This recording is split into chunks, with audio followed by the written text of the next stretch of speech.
रिंकू, हाँ जी, ये देख। आगे तो चले। सत श्री अकाल बीजी। सत श्री अकाल पुत्र। अब साफ दिखाई दे रहा है बीजी। बहुत साफ दिखाई दे रहा है। बीजी इतने टाइम बाद नए चश्मे बनवा ही लिए। किसी अपने ने पैसे भेजे और हर महीने पैसे भेजेंगे। वाह। बोना ते टू टू होगी थोड़े 1 तरीक तो बाद। ये थोड़े पैसे ने ਇਹਦੇ ਨਾਲ ਕੋਈ ਅਮੀਰ ਨਹੀਂ ਹੋ ਜਾਣਾ ਤੁਸੀਂ। ਮਾਵਾਂ ਭੈਣਾਂ ਨੂੰ ਸਤਿਕਾਰ ਦੇ ਕੇ ਮੈਨੂੰ ਖੁਸ਼ੀ ਮਿਲਦੀ ਹੈ ਇਸ ਗੱਲ ਦੀ। मुख्यमंत्री माँ बेटी सत्कार योजना, आपका अपना भगवंत मान। शुरुआत मैं करूंगा अनिल सिन्हा साहब से, और अनिल सिन्हा साहब से शुरुआत करने के पहले जो राहुल गांधी ने अपनी प्रेस कॉन्फ्रेंस में एक दृश्य दिखाया है, मैं चाहूंगा कि वो दृश्य देश भी देखे। हालांकि देखा हुआ ये था वो दृश्य। ओ भाई, ओ भाई, भाई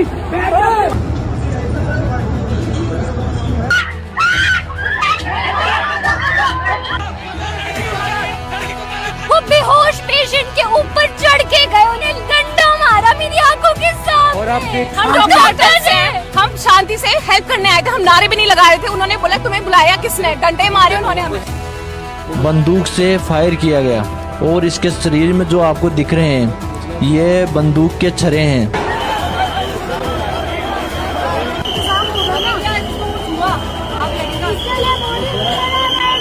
जब अपनों की जान जाती है ना तब पता चलता है इंसानियत बढ़ चुकी है। ये देखिए लड़ाई देखिए, ये देखिए किस तरीके से मार रहे हैं।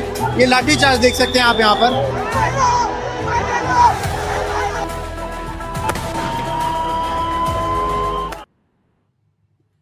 अनिल सर, ये दिखाया गया है, आप ही से शुरू करता हूं। राकेश जी जो है, राकेश जी बहुत बहुत स्वागत, और डॉक्टर उत्कर्ष सिन्हा जुड़ेंगे। सारा कुछ सामने है देश के, लेकिन बचाओ बचाओ और बचाओ। राहुल गांधी ने जो अभी डिमांड्स की हैं वो उन्होंने कह दिया कि भाई मैं इसकी परवाह नहीं करता कि मेरे खिलाफ वो लोग क्या करना चाहते हैं। और युवा जो उबला हुआ है, देश जो उबल रहा है, भीड़ जो जुट रही है, 22 मेट्रो स्टेशन आज भी बंद करने पड़े। सरकार निरंतर भाग रही, कह जरूर रही चर्चा के लिए तैयार, लेकिन कैसे वो तैयार हुई? वो जो डिमांड है ऐसी क्या है? धर्मेंद्र प्रधान कौन सा ऐसा वो कि क्यों नहीं आप देश के एक जो मानस है उसको समझ पा रहे हैं? सब पर आपकी शुरुआती एक टिप्पणी अनिल सिन्हा साहब। नहीं देखिए वो क्या है, इसमें कई चीजें समझने के लिए समझना चाहिए।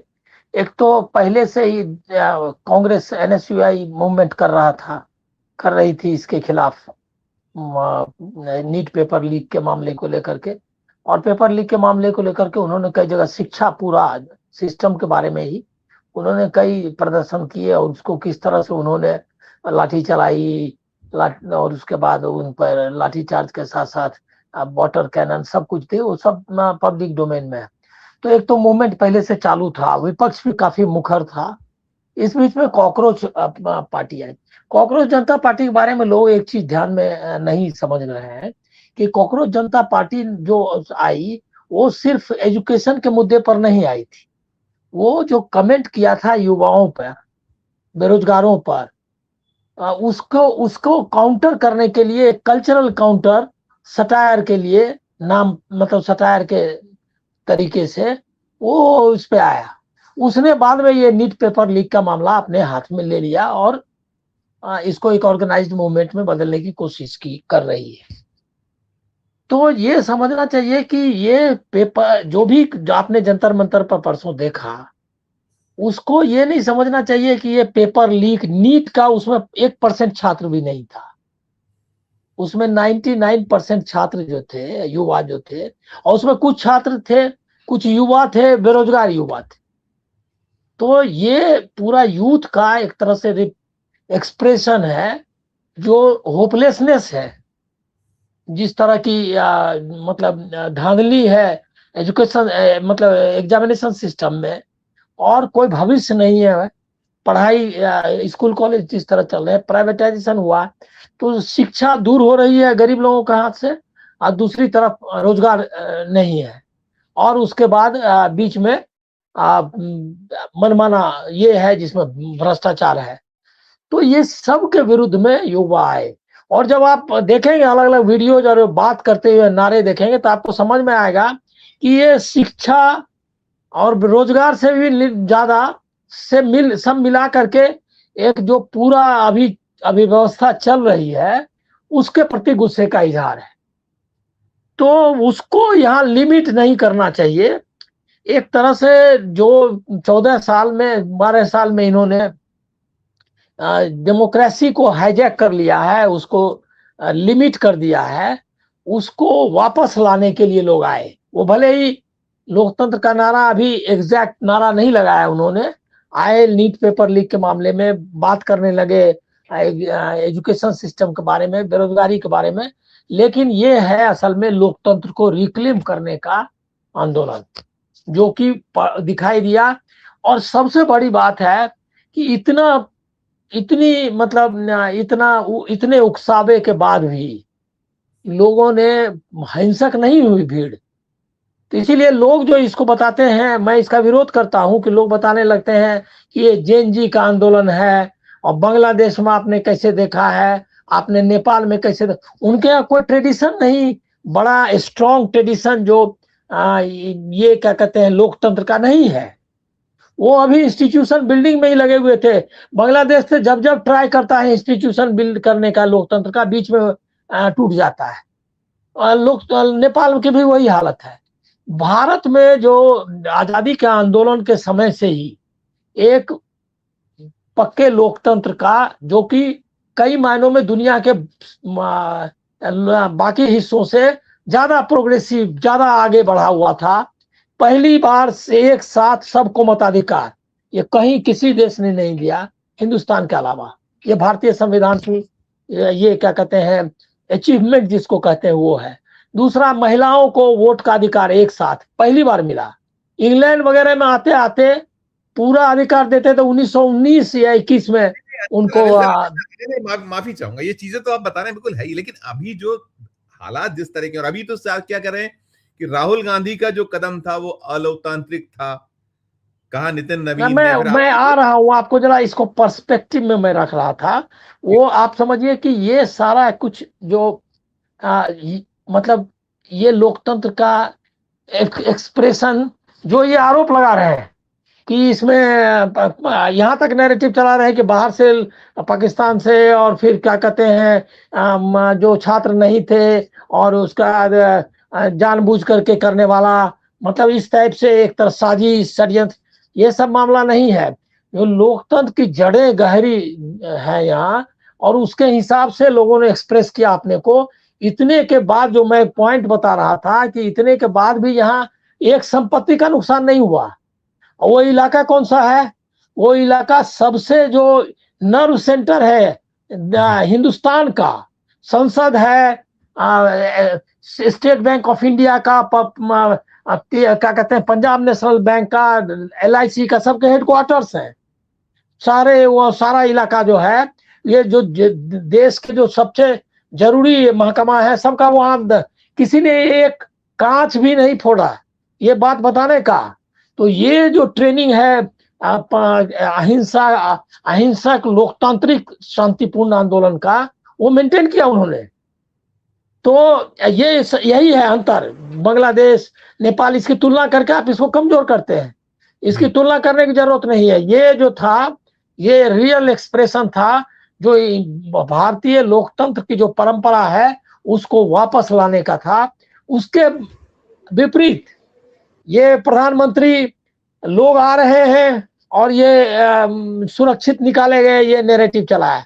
क्या मनमोहन सिंह इससे बड़ा मतलब इससे बड़ा नहीं, लेकिन इसी कई दिनों का बहुत ताकतवर रामलीला मैदान और जंतर मंतर दोनों पे अन्ना हजारे का हुआ। कभी मनमोहन सिंह भागने की का सवाल नहीं पैदा लेता है। साथ में वो उन्होंने ये किया, उनको अपने लोग भेजे, डेलीगेशन गया मंत्रियों का, उन्होंने आकर के कहा, मतलब घोषित किया कि भाई हम सुनने के लिए तैयार हैं। ये अंतर है। तो ये चाहते थे, देखिए क्या है, इसको आप समझना चाहिए लोगों को। ये डेमोक्रेसी को ऑटोक्रेसी के ये में क्या कहते हैं ढांचे में फिट करना चाहते हैं। मतलब डेमोक्रेसी रहेगी, लगी रहेगी, आपके पास संसद है, कोर्ट है, सारे इंस्टीट्यूशंस है, लेकिन वो उसके चारों तरफ एक घेरा लोहे की दीवार जो है रहेगी, उसी लिमिटेड डेमोक्रेसी चलानी है। वो विस्फोट हो गया, वो लिमिटेड वगैरह नहीं, लोग जो है अब जैसे डेमोक्रेसी ऐसे चलती है, चला है। राहुल गांधी का एंट्री जो है वो एक गेम चेंजर है इस लिहाज से कि अभी तक नैरेटिव क्या चल रही थी कि कॉकरोच जनता पार्टी में और ये में मतभेद है, कॉकरोच जनता पार्टी कोशिश कर रही थी। देखिए इसमें संदेह की पूरी गुंजाइश है कि कॉकरोच जनता पार्टी और जो संसद मार्च है दोनों में कोई मतलब दोनों का एक नहीं मानना चाहिए। कॉकरोच जनता पार्टी के लोगों को जिस तरह से लाया, उन्होंने बिठाया, उनका 2 बंदा जाकर के बैठ गया, क्या कहते हैं, जेपी नड्डा के घर पे, और वहां जाके डेरा किसने कहा उसको, कौन कहा, अभी तक लोग ने, लेकिन रेस्ट्रेन लोगों ने रखा है।